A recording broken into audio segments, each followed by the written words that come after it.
नमस्कार दोस्तों, स्वागत है आप सभी का डिस्कवरी आईएएस पॉडकास्ट में।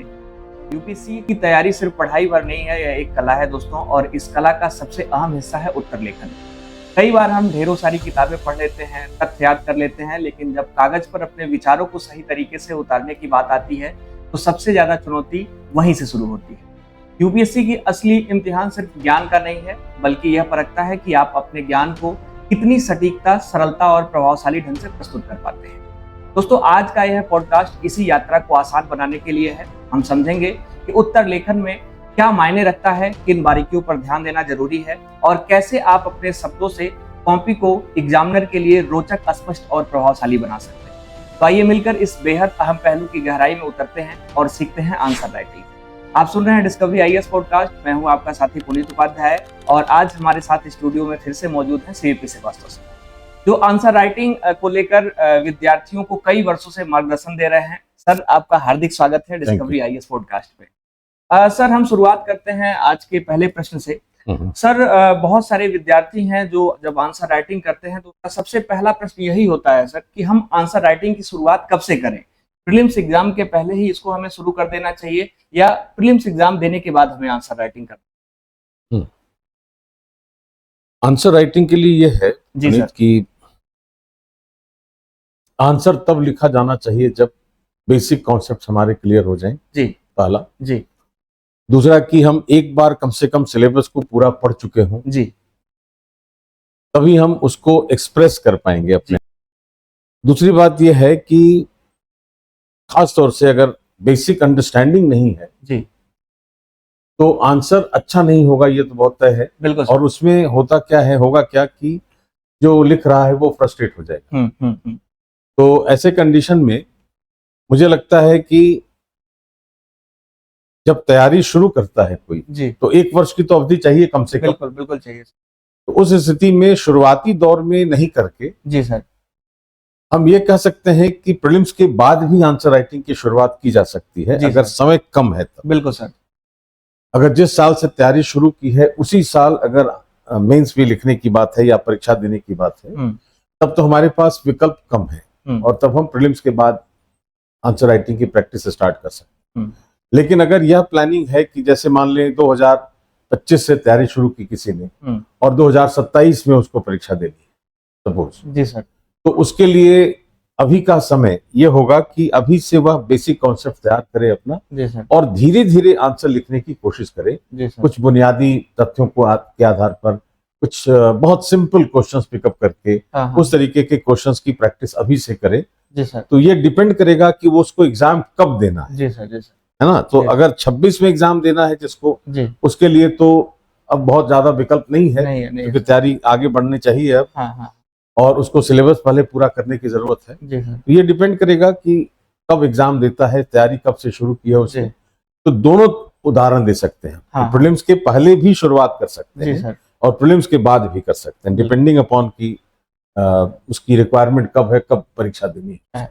अच्छा सर, ठीक है सर। अब एक प्रश्न मेरे मन में यह उठ रहा है सर कि जैसा कि आपने अभी कहा कि प्रीलिम्स एग्जाम के पहले भी वो लिख सकता है थोड़ा बहुत आंसर। सर, आपने बोला कि जनरल आंसर उसको लिखना है, तो सर कैसा वह क्वेश्चन होना चाहिए? वो जनरल क्वेश्चन किस तरीके का होना? जैसे वो क्वेश्चन ऐसा भी हो सकता है कि मान लिया कोई स्टूडेंट है जो एनसीईआरटी पढ़ रहा है, तो एनसीईआरटी के चैप्टर्स के पीछे भी कुछ क्वेश्चंस होते हैं। जी सर, है ना? उनको भी लिख सकता है। अच्छा अच्छा। अगर कहीं कोचिंग इंस्टीट्यूट से इन्वॉल्व है तो कोचिंग इंस्टीट्यूट से भी क्वेश्चन मिल सकते हैं उसको, है ना? उसके स्टडी मटेरियल से, उसकी क्लास से कई क्वेश्चंस मिल सकते हैं। इस तरीके की बुनियादी क्वेश्चंस को लिख सकता है। अगर मान ले ऐसा नहीं है, जी सर, सपोज करें कि उसके पास कोई सोर्स नहीं है सर, बिल्कुल, तो जो टॉपिक वह पढ़ रहा है, हाँ सर, उसी को वो 150-200 शब्दों में लिखने की कोशिश करे। बिल्कुल बिल्कुल सर, है ना? तो उससे होगा ये कि हमने उसको पढ़ लिया, पढ़कर उसको समझ लिया है, और अब देखना है कि मैं उसको अपनी भाषा में 150 से 200 शब्दों में लिख सकता हूँ या नहीं। तो अगर कोई प्रश्न नहीं मिल रहा कहीं से, हालांकि ऐसा होगा नहीं होगा, इंटरनेट पर कहीं ना कहीं से मिल जाएगा, बेसिक क्वेश्चंस मिल ही जाएंगे। लेकिन अगर मैं यह मान के चलूं कि उसके पास कोई सोर्स नहीं है, तो वह उसी टॉपिक को अपनी भाषा में लिखने की कोशिश करे। उसी तरीके से अगर वो अखबार पढ़ रहा है तो अखबार में जो आर्टिकल्स आ रही हैं उसको पढ़ ले, उस टॉपिक को, और पढ़कर फिर उसको कम से कम शब्दों में लिखने की कोशिश करे। ऐसे भी शुरुआत की जा सकती है। अच्छा अच्छा। तो आपने समझा होगा कि हमें आंसर राइटिंग की शुरुआत कब करनी चाहिए और कैसे करनी चाहिए, तो वो तय करता है। आप इसका आंसर सर के द्वारा बहुत अच्छे से दिए होंगे और आशा करता हूँ कि आप बहुत अच्छे से संतुष्ट भी हो। सर, हम अगले प्रश्न की तरफ बढ़ेंगे। अपने दूसरे नंबर का प्रश्न हमारा यह है कि सर, अब तो हम आंसर राइटिंग शुरू कर रहे हैं, है ना? तो हमारा जो एक आइडियल आंसर हो सर, वो कैसे लिखें सर? अच्छा उत्तर लेखन कैसे लिखें? अच्छा उत्तर का मतलब यहाँ मैं यह कहूंगा जी कि सर, हमारा उत्तर दूसरों से बेहतर हाँ सर, होना बिल्कुल, चाहिए, बिल्कुल। क्योंकि प्रतिस्पर्धा है। हुँ, तो अच्छे का तो मानक तय कर पाना बड़ा मुश्किल होगा। जी सर। कोशिश यह करनी है कि जो क्वेश्चन दिया है कमीशन ने, हुँ, या जो भी क्वेश्चन मेरे सामने है, जी। उसकी मांग समझी जाए पहले। हुँ। यह ध्यान रखना है कि चूंकि शब्द सीमा होती है, बिल्कुल सर। इसलिए हम अनावश्यक बातें तो नहीं लिख सकते। जी सर। अनवांटेड तो हमें लिखना भी नहीं चाहिए। बिल्कुल सर, बिल्कुल। है ना, टू दी पॉइंट जी सर। लिखने वाली बात होनी चाहिए। जी सर। एक और बात कहूंगा मैं यहाँ हाँ। कि चूंकि हम एडमिनिस्ट्रेटिव पर्पस की राइटिंग कर रहे हैं, जी सर। और एडमिनिस्ट्रेशन के फील्ड में जाने की इच्छा है, जी। तो एडमिनिस्ट्रेटर जो भी होता है उसको कम बोलने वाला व्यक्ति होना चाहिए, है ना, ताकि गलतियां नहीं हो, और वो एक टू दी पॉइंट बोलने वाला व्यक्ति हो। जी सर। कि जितनी बात पूछी जा रही है या जितनी रिक्वायर्ड है उतनी ही बात कहेगा। तो उसका सबसे अच्छा तरीका वही होता है कि हम क्वेश्चन की डिमांड को समझ लें, डिमांड समझकर, और हम तब एक एक करके उस जो मांग है उसको पूरा करते चले, तो टू दी पॉइंट आंसर हो जाएगा। तो अच्छा उत्तर वही होगा जो प्रश्न की मांग की पूर्ति जिसमें कर दी गई हो। जी सर। वही सबसे अच्छा उत्तर है, जिसमें अनावश्यक बातें नहीं लिखी गई। जी सर, बिल्कुल ठीक है सर। तो आपने समझा होगा इस प्रश्न का भी उत्तर। अब सर, जैसा कि अभी आपने बोला कि प्रश्न में शब्द सीमा तय की गई है, तो मेरे मन में फिर से एक प्रश्न उठ रहा है सर कि बच्चों को भी शायद पता ही होगा ये सर, सिलेबस देखकर ही और पीवाईक्यू देखकर ही जो है यहाँ तक वो पहुंचे होंगे। तो मुझे लगता है सर कि 150 से लेकर 250 वर्ड या अन्य परीक्षाओं में शब्द सीमा अलग अलग तय की गई है सर जो है। तो वास्तव में सर, ये जो शब्द सीमा तय की गई है, ये इसमें जैसे सर 150 शब्द या 250 शब्द का प्रश्न है, तो हमें कितने शब्दों में सर अपने प्रश्न को लिखना चाहिए?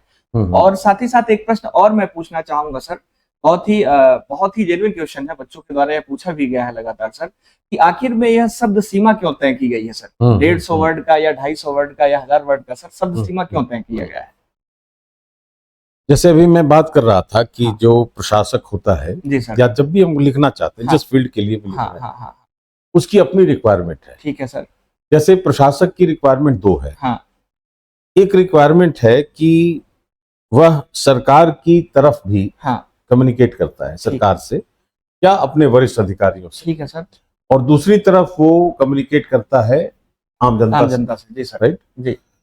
वो दोनों के बीच का लिंक भी है, स्टेट और अथॉरिटीज और पब्लिक के बीच का लिंक है।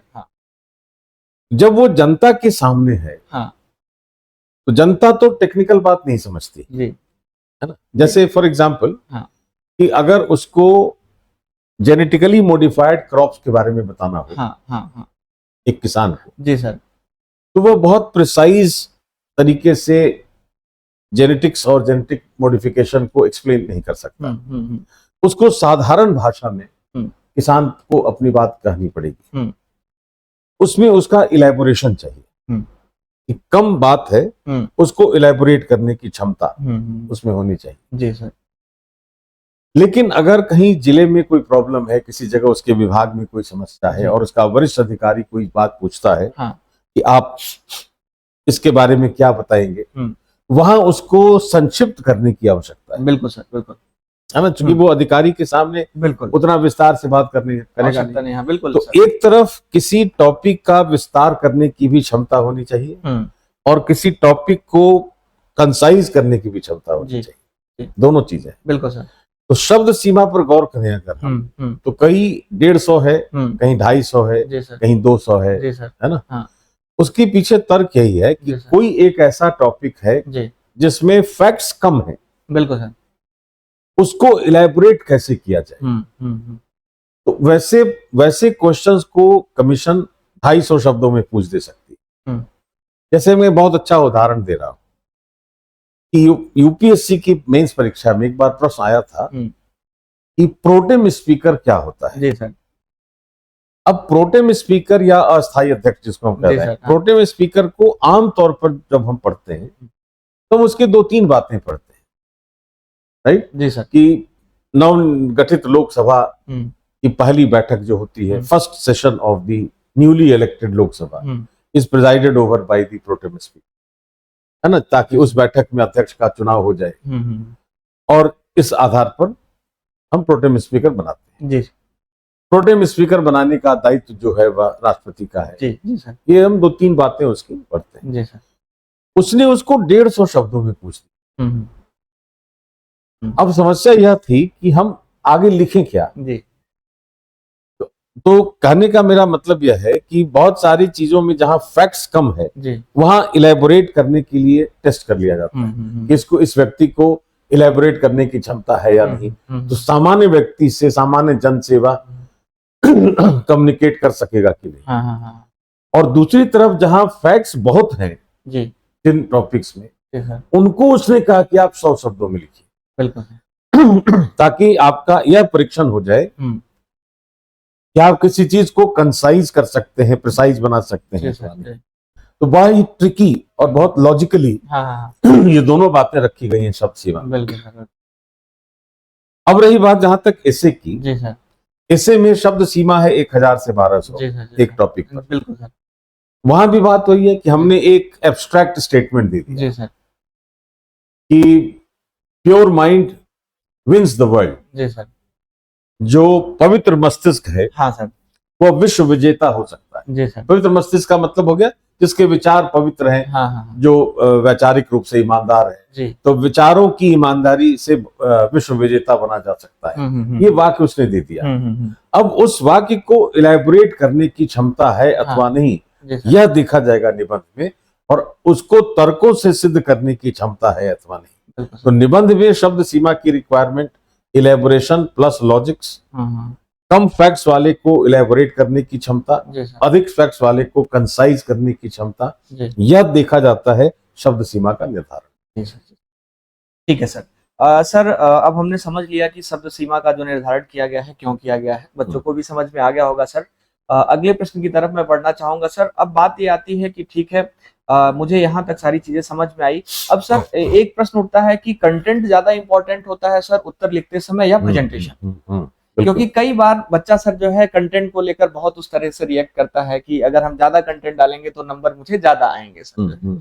तो सर आपकी राय क्या है इस प्रश्न के प्रति? जैसे मैंने हमेशा एक सेंटेंस कहा है कि what you write in mains is more important than how do you write. जी सर, बिल्कुल, है ना। और इंटरव्यू में होता है कि what you say is less important than how do you say. जी सर, जी सर, कि हमने कैसे कोई बात कही है, हाँ, यह ज्यादा मायने रखती है इंटरव्यू में। जी सर, क्या कहा है उसकी तुलना। ठीक है सर।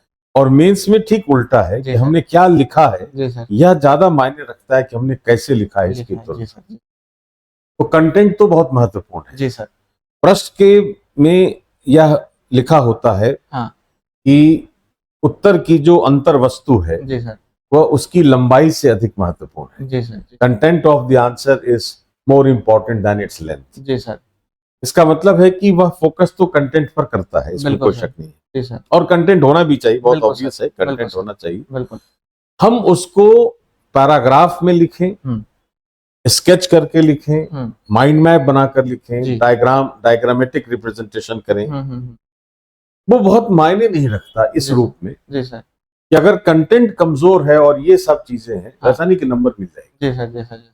तो हम जैसे भी लिखना हो वह तो अपने अपने कैपेसिटी के ऊपर है। बहुत सारे लोग ऐसे हो सकते हैं जिनको माइंड मैप बनाने में बहुत दिक्कत होती है। बहुत सारे लोग ऐसे हो सकते हैं जो किसी भी चीज का माइंड मैप बना दे सकते हैं, है ना। बिल्कुल। तो वो presentation is not very important compare to the content. Content ज्यादा महत्वपूर्ण है निश्चित रूप से। उसको लिखने का तरीका मिक्स होना चाहिए। मुझे जहां तक लगता है, मेरा सुझाव यह होगा कि उसको मिक्सअप कर दे, मिक्स किया जाना चाहिए। कुछ बातें पैराग्राफ में हो, कुछ डायग्रामेटिकली प्रेजेंट की जाए, कुछ स्केच कर दी जाए, इस तरीके से पॉइंटर्स बना दिए जाए, कुछ सबको मिलाकर एक कॉम्प्रिहेंसिव पैकेज जैसा उत्तर होना चाहिए। But definitely content is more important than the presentation. जी सर। ठीक है सर, समझ में आ गया। सर एक प्रश्न मेरे मन में, मेरा खुद का प्रश्न है सर ये। अभी हाल ही में मैंने सर मुख्य परीक्षा लिखा सर, मैंने फील किया एक्चुअली सर, जब हम प्रैक्टिस करते हैं तो कई बार ऐसा होता है कि जो बेस क्वेश्चन होते हैं सर, उसको हम 3 घंटे में इजीली टैकल कर लेते हैं, वो अपने घर पर कर रहे हो या सर किसी कोचिंग संस्थान में कर रहे हो। लेकिन जब हम एग्जाम हॉल में बैठे होते हैं सर, तो कई बार ऐसा होता है कि सर बहुत अच्छे से या तो प्लान ना कर पाने के कारण या किसी कारणवश से हमारे प्रश्न छूट जाते हैं सर। तो सर मुझे लगता है कि लगभग सभी प्रश्नों को अटेम्प्ट करना बहुत ही आवश्यक होता है हमारी परीक्षा में। सर कैसा प्लान हम करें कि जो 20 क्वेश्चन है वो 3 घंटे में बहुत अच्छे से हम प्रेजेंट कर पाए, उसको लिख पाए सर। टाइम मैनेजमेंट को लेकर सर। हाँ ठीक है। हाँ सर। इसमें ऐसे देखें हम लोग जी सर कि 20 प्रश्न दिया ही क्यों जाए। जी सर, पहली बात तो यही है सर, बिल्कुल कि और 200 शब्द मान लें। हाँ, कि 200 शब्द लिखना है एवरेज, ऑन एन एवरेज। जी सर। तो 4000 शब्द हो गए। जी सर, बिल्कुल। अब ऐसी स्थिति में परीक्षक को भी पता है यह कि 3 घंटे में अलग अलग सब्जेक्ट्स के मिलाकर जी सर 4000 वर्ड्स लिखना जी बहुत सरल नहीं है। जी सर, बिल्कुल बिल्कुल बिल्कुल सर। अब पेपर 1 है तो हिस्ट्री भी है, तो ज्योग्राफी भी है, सोसाइटी भी है, तो एक ही पेपर में अलग अलग सब्जेक्ट्स हैं जी। तो ओरिएंटेशन भी हमारा बदलना चाहिए। हिस्ट्री लिख रहे हैं तो अचानक से फिर बिल्कुल ज्योग्राफी की तरफ आएंगे, इस तरीके से। तो एग्जामिनर्स ऑल्सो नो कि ये बहुत आसान काम नहीं होता, फिर भी 20 क्वेश्चन दिए जाते हैं सर। बिल्कुल। दूसरी बात यहां पर समझनी यह है कि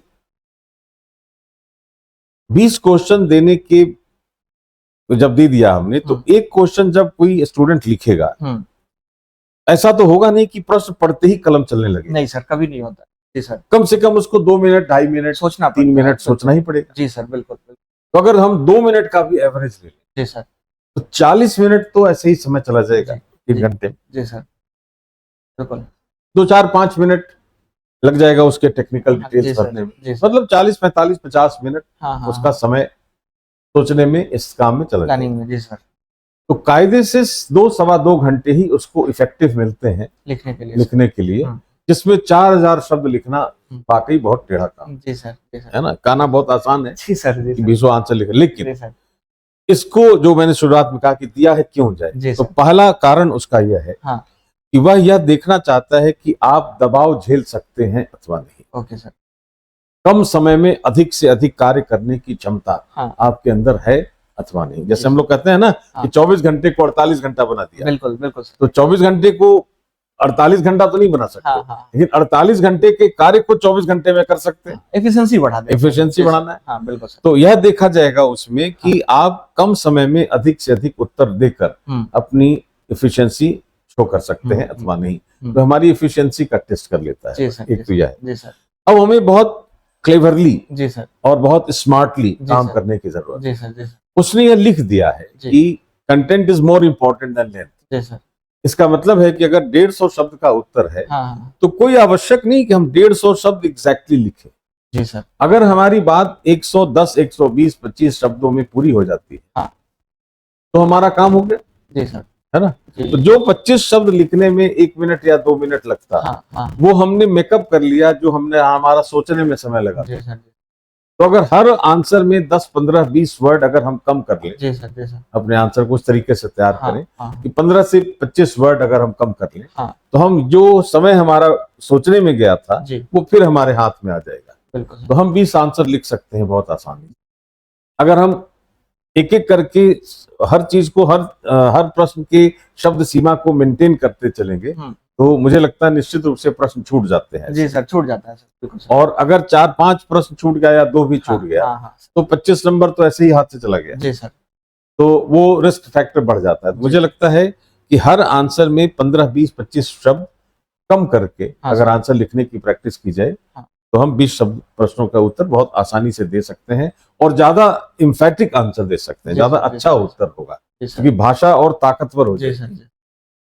सर उससे मार्क्स पर कोई प्रभाव पड़ता है क्या? मार्क्स बेहतर आएगा मेरे ख्याल से। जी सर, क्योंकि भाषा अगर अच्छी हो जाएगी तो मार्क्स बेहतर आएगा और कम शब्दों में अधिक बात लिखने वाली जो एक क्वालिटी है वो हाईलाइट भी हो जाएगी। एफिशिएंसी भी टेस्ट हो जाएगी कि आप 20 प्रश्नों का उत्तर दे सकते हैं और प्रेशर भी झेल सकते हैं। तो बहुत सारी चीजें स्टूडेंट के फेवर में हो जाएंगी इससे। अगेंस्ट नहीं होगी, इसके फेवर में हो जाएगी। जी सर। तो आपने समझा होगा, बहुत ही इंपॉर्टेंट प्रश्न था ये, और आप समझ पाए होंगे कि ऐसा नहीं है कि कंटेंट कम करने से आपके मार्क्स घट जाते हैं या कम मार्क्स, अगर आपने क्वालिटी बेस्ड काम किया है तो नंबर सर आएंगे ही, बिल्कुल आएंगे, है ना। ठीक है सर, अब हम अगले अपने प्रश्न की तरफ बढ़ेंगे सर। जो है, जब सर हम आंसर राइटिंग की शुरुआत करते हैं, आंसर राइटिंग लिखना स्टार्ट करते हैं, तो सर एक प्रश्न बहुत ही परेशान करता है कि सर हम प्रीवियस ईयर क्वेश्चंस को लिखें, वह ज्यादा उपयोगी है, या फिर जो सर मॉक टेस्ट हैं किसी इंस्टीट्यूट का जो बनाया हुआ क्वेश्चन है उसकी प्रैक्टिस करें। यह बहुत ही मतलब सर थोड़ा सा परेशान करने वाला विषय है कि हम किसकी प्रैक्टिस आखिर करें और कहां से शुरुआत करें सर। देखो क्या है इसमें कि इसको दो तरीके से देख सकते हैं। जी सर। जो प्रीवियस ईयर के क्वेश्चंस हैं वो तो बहुत इंपॉर्टेंट है ही, इसमें कोई शक नहीं है। उससे हमें दो फायदे होते हैं। एक की भाषा की समझ होती है, ठीक है सर, कि यूपीएससी या कोई भी कमीशन किस ओरिएंटेशन से किस तरह के लैंग्वेज में क्वेश्चन पूछ रही है, और जो डिमांड उसकी है वह क्या जानना चाहती है। जैसे बहुत बारीक उदाहरण होगा। जी सर। क्या कहा जाए कि पॉलिटी से उदाहरण दे रहा हूं। ठीक है सर, ठीक है सर। कि मूल अधिकारों और निदेशक तत्वों में अंतर स्पष्ट कीजिए। दूसरा प्रश्न है कि मूल अधिकारों और निदेशक तत्वों में विभेद कीजिए। ठीक है सर। हाँ, ठीक है। एक है डिफरेंशिएट बिटवीन, बिल्कुल, fundamental rights and directive principles, और एक है distinguish between fundamental rights and directive principles. अब देखकर दोनों समान लग रहे हैं। बिल्कुल सर, बिल्कुल। लेकिन जहां अंतर लिखना है वहां अंतर ही बताना पड़ेगा। जी सर।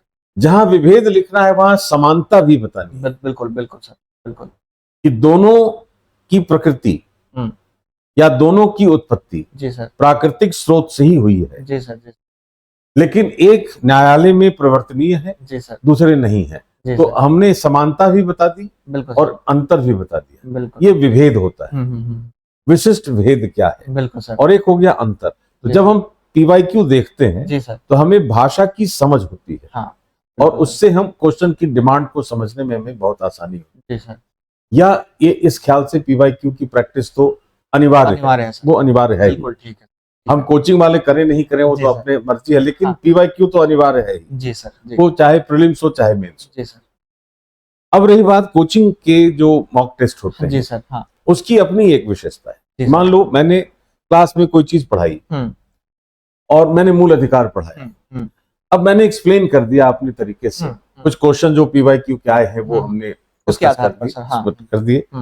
लेकिन नए प्रश्न भी तो आ सकते हैं। हाँ, बिल्कुल सर, बिल्कुल सर। आएंगे ही सर, बिल्कुल आएंगे सर। तो जो आ गया वो तो अब नहीं आएगा दोबारा। जी सर। तो उसकी तैयारी तो हमने कर दी। हाँ। लेकिन अब नया प्रश्न क्या हो सकता है ये कोचिंग ही बताएगा। बिल्कुल सर। तो कोचिंग वाले प्रश्न या मॉक टेस्ट को भी हम कम महत्वपूर्ण नहीं कर सकते। जी सर। किसी भी कोचिंग का हो, हाँ, वो उस पर फोकस किया जाना चाहिए, उस पर भी, ताकि वो प्रैक्टिस में हमारे रहे। बिल्कुल सर। हाँ, कोचिंग वाले जो प्रश्न होते हैं उनकी ऑब्जेक्टिव कुछ और होती है। जी सर। उनकी ऑब्जेक्टिव सिलेक्शन या रिजेक्शन तो है नहीं। जी सर। उनकी ऑब्जेक्टिव यह देखना है कि भाई जिसको हमने पढ़ाया है उसको ये चीज समझ में आई है अथवा नहीं, वह उसको लिख पा रहा है अथवा नहीं, ये परीक्षा देने में सक्षम हो पाएगा अथवा नहीं, यह उसकी ऑब्जेक्टिव है। पीवाईक्यू की ऑब्जेक्टिव क्या है कि वह छात्रों को सेलेक्ट करेगा, उसमें जो बेस्ट पॉसिबल कैंडिडेट है वो निकालेगा। तो ऑब्जेक्टिव में डिफरेंसेस जरूर है, लेकिन दोनों के अपने अपने महत्व है। इसलिए यह कहना उचित नहीं होगा कि हम केवल एक पर काम कर लें तो दूसरे को छोड़ दें। दूसरा तो दोनों करना ही होगा हमें साथ। बिल्कुल, बस प्रायोरिटी सेट करना होगा सर कि पीवाईक्यू पहले करें, देन हम जो है मॉक टेस्ट करें। ठीक है, तो आपने समझा होगा पीवाईक्यू और जो मॉक टेस्ट है उससे संबंधित प्रश्न। सर अगले प्रश्न की तरफ हम बढ़ेंगे सर। जनरल स्टडीज और ऑप्शनल के जो आंसर हैं सर, उसमें अक्सर जो है भिन्नता देखने को मिलती है। यह अंतर क्या है सर और कैसे है? अंतर यह है कि ऑप्शनल का जो परीक्षा है, जी सर, उसकी ऑब्जेक्टिव, फिर मैं बात करूंगा कि उसकी ऑब्जेक्टिव यह है कि हमें यह देखना है कि जो कैंडिडेट है उसका उस टॉपिक में, उस विषय में वर्टिकल डेप्थ कितना है। राइट, बिल्कुल सर। तो वर्टिकल डेप्थ अगर देखा जाएगा तो उसको उसके सैद्धांतिक पक्ष भी उसमें शामिल होने चाहिए। कि अगर हम रूल ऑफ लॉ पर आंसर लिख रहे हैं, जी सर, तो रूल ऑफ लॉ की उत्पत्ति कहां से हुई, क्या उसके पीछे का सिद्धांत है, इसकी समझ भी होनी चाहिए। अगर कोई व्यक्ति पॉलिटिकल साइंस पढ़ रहा है या लॉ पढ़ रहा है जिसका ऑप्शनल है, उसकी समझ उसके पास होनी चाहिए। तो ऑप्शनल के आंसर में ध्यान यह रखने की जरूरत है कि हमारी भाषा या हमारा लैंग्वेज ऐसा होना चाहिए जिससे कि हमारा विषय का डेप्थ, उसके सैद्धांतिक पक्ष भी उभर कर सामने आए। जीएस के आंसर में इसकी आवश्यकता नहीं है। जीएस का आंसर एनालिटिकल एबिलिटी देखना चाहता है। जीएस का आंसर हमारा ऑफिसर लाइक क्वालिटीज कहते हैं उसको, ब्यूरोक्रेटिक टेम्परामेंट देखना चाहता है, गवर्नेंस का ओरिएंटेशन देखना चाहता है। इसलिए उसको बहुत वर्टिकली डीप होने की आवश्यकता नहीं कि बहुत गूढ़ सिद्धांत हम उसमें से निकालें, बल्कि उसके कॉज एंड इफेक्ट को फोकस करने की जरूरत होती है, कारण और प्रभाव। जैसे मान लो मुद्रास्फीति पर लिखना है कि मुद्रास्फीति कैसे प्रभाव डालती है, तो मुद्रास्फीति का कारण क्या है, अलग अलग लोगों पर उसका, अलग अलग सेगमेंट्स पर उसका प्रभाव क्या है, ये जीएस में काम चल जाएगा। लेकिन अगर इकोनॉमिक्स ऑप्शनल है तो मुद्रास्फीति होती क्या है, किन परिस्थितियों में उत्पन्न होती है, उसके पीछे के सिद्धांत कौन से हैं, इन सभी बातों की समझ एक ऑप्शनल के छात्र के पास होनी चाहिए और उसका टेस्ट करेगा वह। तो आंसर में डेप्थ ज्यादा होता है, थ्योरेटिकल पोर्शन भी ज्यादा होता है ऑप्शनल में। जीएस में थियरीज को बहुत आवश्यकता नहीं पड़ती, उसको जनरलाइज्ड बनाने की जरूरत है। लेकिन हाँ, टू दी पॉइंट होने की जरूरत है, ये ध्यान रखना। बिल्कुल। कई बार जनरलाइज्ड होने में हम टू दी पॉइंट से भटक जाते हैं, वो ध्यान रखना पड़ेगा। तो स्पेसिफिक राइटिंग होगी उसी टॉपिक पर, है ना। लेकिन चूंकि अध्ययन हमारा सामान्य है, नाम ही सामान्य, अध्ययन सामान्य है, तो सभी तरह की बातें उसमें शामिल हो जानी चाहिए। तो जीएस का आंसर मल्टी डायमेंशनल अवश्य होना चाहिए, ऑप्शनल का आंसर वर्टिकली डेप्थ वाला होना चाहिए। बिल्कुल, आपने समझा होगा, बहुत ही इंपॉर्टेंट प्रश्न है कि ऑप्शनल के आंसर जब आप लिख रहे हो तो आपको क्या अप्रोच रखना चाहिए और जनरल स्टडीज के जब आंसर को आप लिख रहे हो तो क्या अप्रोच, है ना। चलिए आगे बढ़ते हैं हम लोग अपने अगले प्रश्न की तरफ। और अगले प्रश्न की चर्चा अगर करें हम लोग तो सर कई बार होता है कि बच्चे जब सर आंसर करते हैं, मेरा प्रश्न है सत्य कि कई बार बच्चे जब आंसर करते हैं सर तो उनके पास कोई उसका इवेल्युएट करने वाला नहीं होता है ना, कि वो कहीं दूर दराज क्षेत्र में सर लिख रहे हैं। बिल्कुल। तो कई बार वो सेल्फ एवेल्युएशन करते हैं सर आंसर का। तो मैं चाहूंगा कि सर जब आप सेल्फ एवेल्युएशन करें आंसर का तो उसमें इम्प्रूवमेंट का सबसे अच्छा तरीका क्या होना चाहिए कि हम बहुत अच्छे तरीके से जांच कर सके। जैसे उसमें है क्या कि मैंने शुरुआत में कहा था इसी प्रश्न के उत्तर में कि उसकी डिमांड समझनी होगी। ठीक है सर। हाँ। तो डिमांड समझने के लिए हमें प्रश्न की भाषा को तोड़ना पड़ेगा। मैंने क्लास में भी कई बार कहा है जी सर, कि भाषा को तोड़ दें। जी सर। जैसे ये कहा जाए कि भारत में जी सर गरीबी, मैं एक प्रश्न का बिल्कुल सर एक उदाहरण देकर बताता हूं। जरूर सर, जरूर सर, जरूर sir.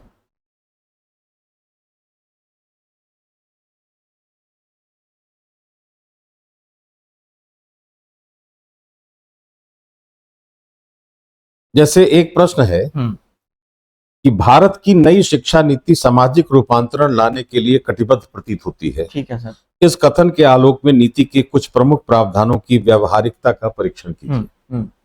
New education policy of India appears to be committed to transforming the society. In the light of this statement, examine the applicability of some important provisions of the policy. ठीक है sir. अब इसकी demand हमें समझनी है। बिल्कुल sir. तो हर शब्द पर गौर किया जाना चाहिए। जैसे भारत की, जी सर, तो भारत में ऐसा क्या है बिल्कुल विशेषता। तो भारत एक समाजवादी राष्ट्र है। ठीक है सर। तो भारत की शिक्षा नीति जो होगी, जी सर, समाजवादी होने के कारण बहुत नेचुरल है कि जो दारोमदार होगा वो स्टेट का होगा। बिल्कुल, state has to provide something. तो भारत को नेग्लेक्ट नहीं करना है। तो एक ब्रेक हो गया भारत की, मतलब भारत क्या है, नई शिक्षा नीति। जी सर। वो नई शिक्षा नीति नई क्यों है? बिल्कुल। तो नई इसलिए भी हो सकती है कि आज इस वर्ष लाई गई है। जी सर। लेकिन अगर ये नीति 2020 में आई है, जी सर, और हम बात कर रहे हैं 2025 की, तो नई क्यों हुई? जी सर। इसके बाद कोई नई नीति नहीं आई है, यह भी कारण हो सकता है। जी सर। या पहले की नीतियों में कोई बात जो थी उससे बिल्कुल हटकर कोई बात इसमें कही गई हो। बिल्कुल सर। तो नई कहने का मतलब कई हो सकता है कि नई है तो इसी वर्ष लागू हुई है ना। बात वही है जो पहले की थी, लागू इस वर्ष हुई। एक तो नया कहने का अर्थ यह है। दूसरा अर्थ यह है कि इसके बाद कोई नीति आई नहीं है, ये इसलिए नहीं है। और तीसरा है कि अब तक किसी भी नीति में ऐसी बात नहीं थी जो इस नीति में है। तो नई शिक्षा नीति में नया क्या है, यह दूसरा ब्रेक होगा इसका। ठीक है सर। अब तीसरा सामाजिक रूपांतरण क्या होता है, तीसरा ब्रेक होगा। चौथा है कि कटिबद्ध प्रतीत होती है क्यों। तो पहले वाक्य को अगर हम 4 भागों में बांट दे तो 4 चीजें मेरे लिए आ गई। ये 4 बातें बतानी है मुझे कि भारत की मुख्य विशेषता क्या है, भारत में शिक्षा की स्थिति क्या है, नई शिक्षा नीति में नया क्या है, सामाजिक रूपांतरण क्या होता है, और यह जो नीति है यह सामाजिक रूपांतरण के प्रति कटिबद्ध कैसे प्रतीत होती है। ये 4 बातें बतानी। ठीक है सर। फिर उसके बाद है इस कथन के आलोक में, अब इस कथन की व्याख्या हो गई, अब आगे बताना है कि उसके कुछ प्रमुख प्रावधान। तो हमने मान लिया 4 प्रावधान लिखे, वही 4 प्रावधान प्रमुख क्यों हैं ये बताना पड़ेगा, क्योंकि इसने लिख दिया कि कुछ प्रमुख प्रावधान। बिल्कुल। तो पहले ही से तय कर रहा है कि आपको सारे प्रावधान नहीं लिखने, कुछ प्रमुख लिखने, कुछ लिखने हैं। तो वो प्रमुख क्यों है ये बताना है, और वो कितने व्यवहारिक हैं ये बताना है आपको। इसका मतलब है कि 4 ऊपर और 2 6 डिमांड्स हैं इस प्रश्न में। जी सर। ये हमने ब्रेक करके आइडेंटिफाई कर लिया। जब मैं खुद आंसर लिखूंगा, अब मैं खुद ही उसको देखूंगा कि इसका उत्तर मिला कि नहीं, इसका मिला या नहीं, इसका मिला या नहीं। जो मैंने 6 मांगे आइडेंटिफाई की हैं, उन मांगों की पूर्ति मेरे आंसर में हो रही है अथवा नहीं। तो ये सेल्फ इवैल्यूएशन का इससे बढ़िया तरीका नहीं हो सकता। ये कोई भी व्यक्ति कर सकता है, शिक्षक हमारे आसपास है अथवा नहीं, शिक्षक इसी आधार पर देखेगा। बिल्कुल सर, बिल्कुल। कि आपकी मांग पूरी हुई है या नहीं। इसके बाद देखा जाएगा कि आपकी भाषा कैसी है, और वर्तनी सही है कि गलत है, स्पेलिंग ग्रामर वो तो बात की बात है। लेकिन पहले यह देखा जाएगा कि उसको मांग समझ में आई है या नहीं, और मांग के अनुरूप उसका उत्तर है या नहीं। इसलिए इस रूप में according to the demand you can assess, हम असेस कर सकते हैं अपने। बिल्कुल बिल्कुल। तो आपने समझा होगा कि आपको पहले प्रश्न की मांग को समझना होगा, उसकी डिमांड क्या है, और उसके अनुरूप अगर आप आंसर लिख रहे हैं, उसकी जांच कर रहे हैं, तो स्वाभाविक सी बात है आप अच्छे तरीके से उसकी जांच कर पाएंगे सर, है ना। आगे बढ़ते हैं हम लोग अपने अगले प्रश्न की तरफ। सर अगला प्रश्न अपना है कि हैंडराइटिंग और लैंग्वेज, जो हिंदी इंग्लिश मीडियम है सर, जो है इससे क्या कोई मार्क्स पर असर पड़ता है सर? नहीं, मेरे हिसाब से तो नहीं पड़ता। जी सर। जहां तक मेरा अनुभव है जी सर, उसमें हैंडराइटिंग, एक तो बड़ा इंटरेस्टिंग फैक्ट यह है कि हैंडराइटिंग ऐसे भी खराबी होगी वहां। जी सर, क्योंकि 3 घंटे में 20 आंसर लिखना है। जी सर। तो जाहिर है अगर हैंडराइटिंग किसी की बहुत अच्छी है भी, वहां उतनी अच्छी रह नहीं पाएगी। जी, जी। लेकिन हैंडराइटिंग रीडेबल होनी चाहिए। ऐसा नहीं है कि बहुत अच्छे अक्षर बनाकर लिखना है। हैंडराइटिंग से बहुत फर्क नहीं पड़ता। हाँ, एक जनरल इंप्रेशन ये हो सकता है कि हैंडराइटिंग अच्छी है तो वही परीक्षक का जो एग्जामिनर है उसका एक जनरल इंप्रेशन उसका अच्छा होगा, कैंडिडेट का वही अच्छा लिखता है। बिल्कुल, एक यह हो सकता है। लेकिन मार्क्स पर बहुत फर्क नहीं पड़ेगा, क्योंकि मार्क्स में शुरुआत से हम लोग बात कर रहे हैं कि कंटेंट इज मोर इम्पोर्टेंट, है ना। तो हैंडराइटिंग से बहुत फर्क नहीं पड़ता। रही बात मीडियम की, जी सर, मैं इसका शुरुआत से इस नोशन का विरोधी रहा। जी सर, जी सर, कि हिंदी में नंबर नहीं आते और अंग्रेजी में नंबर आ जाते हैं। जी सर। तो हमेशा से मैं, जब से ये एक तरीके से मिसकंसेप्शन है लोगों के दिमाग में, मैंने हमेशा से इसका विरोध किया है। जी सर। जबकि मैं हिंदी अंग्रेजी दोनों में पढ़ा रहा हूँ। जी सर। लेकिन यह बताने की कोशिश की है मैंने हमेशा कि अगर हमारे पास कंटेंट रहेगा, जी सर, तो मैंने स्टूडेंट पर ही छोड़ दिया है कि आखिर क्या वजह होगी कि वो मार्क्स नहीं दे। बिल्कुल बिल्कुल सर। अगर जो चीज पूछी गई है मुझसे वो मैंने हिंदी में लिखा हो या अंग्रेजी में लिखा हो, इट हार्डली मैटर्स। जी sir. He will not give marks based on the language. अगर लैंग्वेज पर नंबर होता, जी सर, तो हिंदी मीडियम या और कोई मीडियम होता ही नहीं। जी सर। केवल यह होता कि अंग्रेजी मीडियम में ही आपको एग्जाम देना है। जी सर, जी सर। बाकी मीडियम भी अगर हमने रखे हैं, इसका मतलब है कि उसमें भी तो बच्चे आंसर देंगे ही ना। जी सर। तो ऐसी स्थिति में यह कह देना कि हिंदी मीडियम में मार्क्स नहीं आता, जी सर, यह बहुत गलत अवधारणा है मेरे हिसाब से। जी सर, जी सर। और आज भी मैं वही कहूंगा कि अगर हमारा कंटेंट अच्छा है, जी सर, तो हमारे नंबर नहीं आने का कोई प्रश्न नहीं उठता। हाँ, समस्या कहाँ आती है, जी सर, कि हिंदी मीडियम में बहुत सारे स्रोत ऐसे हो गए हैं, जी सर, जो कैंडिडेट्स को भ्रमित करते हैं, उसको डिस्ट्रैक्ट करते हैं बहुत सारे स्रोत। और हिंदी मीडियम में एक और समस्या देखने को मिलती है कि बहुत सारे कैंडिडेट्स बहुत से स्रोत पर सोर्सेज बहुत अपना लेते हैं। ये खतरा हो सकता है। लेकिन केवल हिंदी देखकर नंबर नहीं आए, यह तो लॉजिकल नहीं लगता बिल्कुल। जिसका एक बहुत अच्छा तर्क मैंने दिया है क्लास में कि जो यूपीएससी है वो खुद ही संवैधानिक संस्था है। बिल्कुल सर। और इंडियन कॉन्स्टिट्यूशन के आर्टिकल 343 में यह लिखा है कि संघ की राजभाषा हिंदी और लिपि देवनागरी होगी। तो जो हमारी संस्था है, जो ऑर्गेनाइजेशन है जो परीक्षा ले रहा है, वो खुद ही हिंदी में काम करती है। इसलिए ऐसा यह जो है यह मिसकॉन्सेप्शन है। हाँ, हमारा कंटेंट अच्छा होना चाहिए। कंटेंट अच्छा होगा तो मीडियम कोई भी हो, हिंदी हो अंग्रेजी, उससे वो मायने नहीं रखता। नंबर आएंगे। यस, बिल्कुल आएंगे।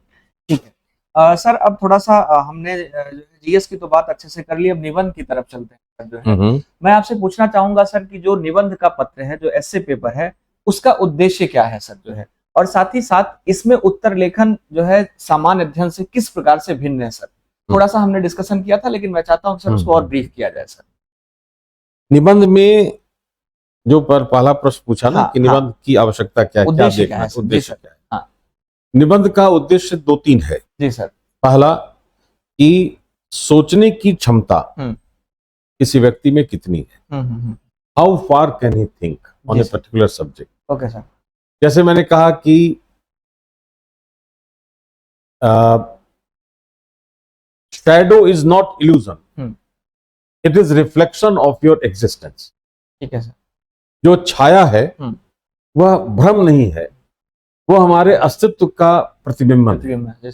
जो छाया पड़ रही है इसका मतलब कि मेरा अस्तित्व है। तो यह एक स्टेटमेंट है कि shadow is not an illusion, it is reflection of your existence. अब इस टॉपिक या कोई भी टॉपिक, इस टॉपिक पर हम कितना और कहां तक सोच सकते हैं, पहला टेस्ट तो यह है। ठीक है सर। कि इमेजिनेटिव कैपेसिटी, दूरदर्शिता क्या हो सकती है। तो प्रशासक की दृष्टि से फोरसाइटेडनेस, इमेजिनेशन करना ही होगा। इमेजिनेशन नहीं करेंगे तो हम जो काम हम करने वाले हैं उसमें चुनौतियां क्या हो सकती हैं, इसको हम फोर्सी नहीं कर सकते, पहले देख नहीं सकते, तो हमारा डिसीजन मेकिंग जो होगा वो बहुत अच्छा होगा नहीं। तो फोरसाइट होनी चाहिए, इमेजिनेटिव कैपेसिटी होनी चाहिए। तो एक तो टेस्ट यह है कि निबंध से बेहतर कोई स्रोत हो नहीं सकता, है ना, जिसमें 1000-1200 शब्द लिखना है, तो वो हमारी सोच पर ही लिखना है। उसमें ना तो कोई फिगर है, ना फैक्ट है, ना कोई सर्वेक्षण है, ना कोई तकनीक है, कुछ नहीं है। जो आपका विचार है वही वहां प्रेजेंट हो।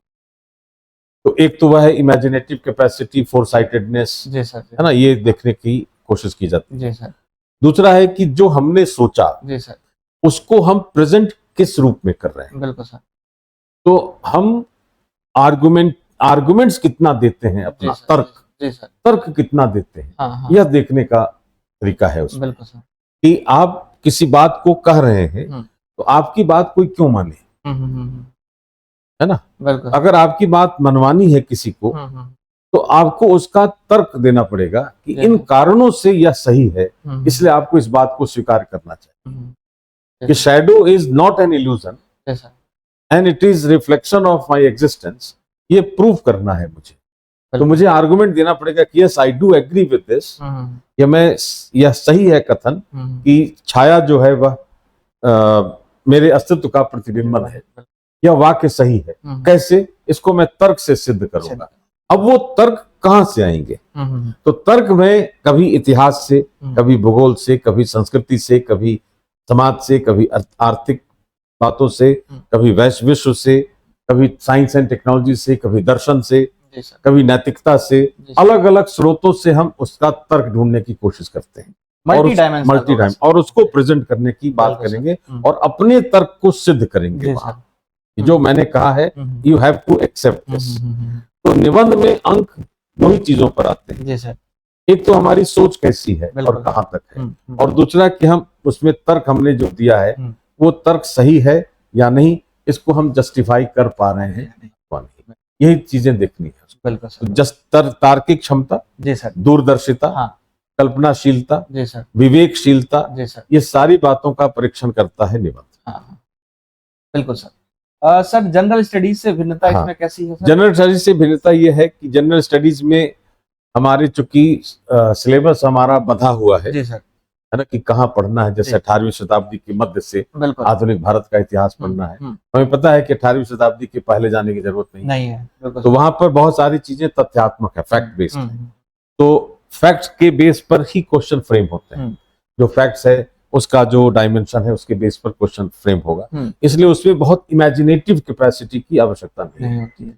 उसका जो उद्देश्य है जीएस का उद्देश्य है ब्यूरोक्रेटिक टेम्परामेंट टेस्ट करना, है ना, जो मैंने शुरुआत में कहा था बीच में कि इलैबोरेट करने की कैपेसिटी है, कंसाइज करने की कैपेसिटी है, इस तरह की चीजें देखनी है। मल्टी डायमेंशनल वहां भी होना है ना, मल्टी डायमेंशनल वहां भी होना है, लेकिन उसमें ध्यान यह रखना है कि जिस विषय का वो प्रश्न है उस विषय की पहचान बनी रहे, बिल्कुल सेंट्रिक हो, सेंट्रिक। हाँ, उसको हम सपोर्ट भले 4 विषयों से करें, लेकिन उसकी पहचान नष्ट नहीं होनी। अगर इतिहास लिख रहे हैं तो लगना चाहिए कि नहीं इतिहास है, ऐसा नहीं कि इतिहास लिख रहे हैं तो हमने उसमें आर्थिक व्यवस्था डाल दी। तो वो जिस पेपर में पूछा गया है उस पेपर के हिसाब से उसका उत्तर होगा, मल्टी डायमेंशनल होगा जरूर, लेकिन उसमें बहुत इमेजिनेशन करने की आवश्यकता नहीं पड़ती। तो यह भिन्नता है सर। ठीक है, आपने समझा होगा कि कैसे जो है इसमें भिन्नता है। अब सर जो जैसा कि निबंध को हमें लगता है कि निबंध के जो आंसर हैं उनको बैलेंस करने के लिए सर हमें मल्टी डायमेंशनल अप्रोच को फॉलो करना चाहिए। बिल्कुल बिल्कुल। तो आप लोग ध्यान रखिए कि इसमें जब भी आप निबंध लिखें तो सर के द्वारा बताए गए जो सुझाव हैं उनको जरूर आप फॉलो करें निबंध के पेपर में। सर इस एपिसोड का आज अंतिम प्रश्न है सर, और बहुत ही इंपॉर्टेंट है सर। सर 22 अगस्त से यूपीएससी की मुख्य परीक्षा की शुरुआत हो रही है, इसी 22 अगस्त से सर जो है। सर ऐसे में सर इस बार परीक्षा देने वाले जो विद्यार्थी हैं उनके लिए उत्तर लेखन से संबंधित आपके जो खास टिप्स हैं क्या हो सकते हैं सर, आप जरूर हमारे बिल्कुल विद्यार्थियों को। पहले तो मेरी सारी शुभकामना जो लोग मेंस लिखने वाले हैं इस वर्ष। जी सर। एंड आई होप कि they come out with glaring success. पहला, हालांकि अब तो समय नहीं है बिल्कुल, लेकिन फिर भी जो परीक्षा देनी है आपको उसमें 2-3 बातों का ध्यान रखना है। जो हमने अभी अपनी चर्चा में कहा कि प्रश्न की मांग समझनी है सबसे पहले, और उसको तोड़कर उसकी डिमांड निकाल लेनी, और डिमांड के अनुरूप उत्तर लिखना है उसमें। पहली बात तो ये ध्यान रखनी। दूसरा यह रखना है कि 20 आंसर लिखने हैं आपको, तो टाइम को मैनेज करने के लिए हर प्रश्न के उत्तर में आप कोशिश यह करें कि 10 से 15 शब्द 20 शब्द कम हो, ताकि हम मैनेज कर पाए टाइम को और हम 20 आंसर दे सके। ठीक है सर, है ना। तो दूसरा टिप तो यह होगा। और तीसरा यह होगा कि मल्टी डायमेंशनल बनाने के क्रम में यह नहीं हो कि जिस विषय में वह प्रश्न पूछा गया है उस विषय की पहचान नष्ट हो जाए। बिल्कुल सर। तीसरा टिप यह है, तो ध्यान यह रखना है। और एक सुझाव और दूंगा मैं कि आप जब उत्तर लिखें कोशिश यह करें कि कुछ बातें पैराग्राफ में, कुछ पॉइंट्स में, कुछ स्केच करके, तीनों का मिश्रण करके अगर लिखेंगे तो किसी भी प्रकार का रिस्क नहीं होगा, और विश्लेषण भी बेहतर होगा, फैक्ट्स भी अच्छा होगा, विजुअल इम्पैक्ट भी अच्छा पड़ेगा, सभी तरीके से लाभ हो सकता है। ये 3-4 टिप्स हैं जो मेंस वालों के लिए। हालांकि ये तो टिप हर जगह हर के लिए काम आएगा, बिल्कुल सर, सभी के लिए काम आएगा, लेकिन जो लोग अभी मेंस लिख रहे हैं उनको इन पर ध्यान देना चाहिए, विशेष ध्यान देना। बिल्कुल बिल्कुल। तो दोस्तों आज का जो यह डिस्कवरी आईएएस का पॉडकास्ट है यही समाप्त होता है। उत्तर लेखन की कला जो है वो असली गेम चेंजर है, आपको पता चल चुका होगा, और सर के मार्गदर्शन से यह समझ आया कि मेहनत के साथ साथ अगर हम सही दिशा, सही रणनीति भी अपनाएं तो जरूर हमें सफलता अर्जित होगी। दोस्तों याद रखिए, यूपीएससी सिर्फ ज्ञान की परीक्षा नहीं है, यह परखता है कि आप अपने विचारों को कितनी स्पष्टता, संतुलन और आत्मविश्वास के साथ प्रस्तुत कर पाते हैं। अगर आपने आज की चर्चा से मिली बातों को अपनी तैयारी में लागू करते हैं तो सफलता की राह निश्चित रूप से आसान हो जाएगी। हम जल्द ही मिलेंगे अपने एक नए एपिसोड के साथ, नई जानकारी और नई प्रेरणा के साथ। तब तक के लिए जुड़े रहिए आप डिस्कवरी आईएएस पॉडकास्ट। धन्यवाद।